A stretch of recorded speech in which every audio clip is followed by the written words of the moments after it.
إيه ختا كذا كذا كنا إلا ماهل إلا ماهل ويوميل إلا ماهل إلا ماهل إلا ماهل ويوميل إلا ماهل إلا ماهل إلا ماهل إلا ماهل إلا ماهل إلا ماهل ويوميل إلا ماهل إلا ماهل إلا ماهل ويوميل إلا ماهل إلا ماهل ويوميل إلا ماهل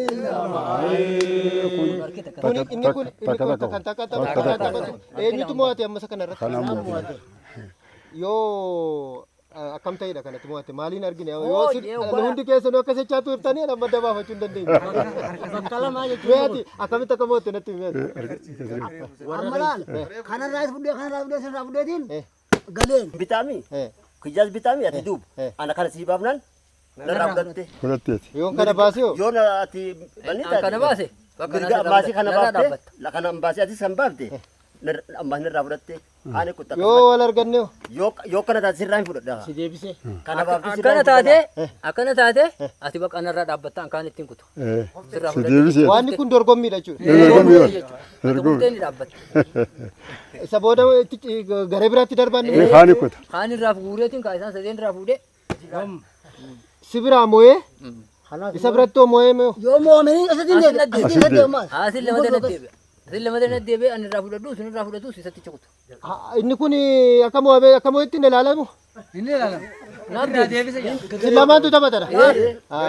Adeemsa fudhatu inni niisi itti hubooyetti si lama faa keessatti. Sanammaa inni niisi yoo raawwate. Si lamaantu taphata isaan immoo ittisoota keessan. Akka akka kubbaa miillate. Daawwattoota keenyaa akkuma argitanii anaaf isa haaraadha. Seerri isaa baay'ee na dhibaa jira. Gaggaafachaa jira. Caalaatti nu hubachiisaa jiru jedheetuma yaada. Taphni kun akka tapha kubbaa miillaati. Taphadha. Gareedhaan taphatu.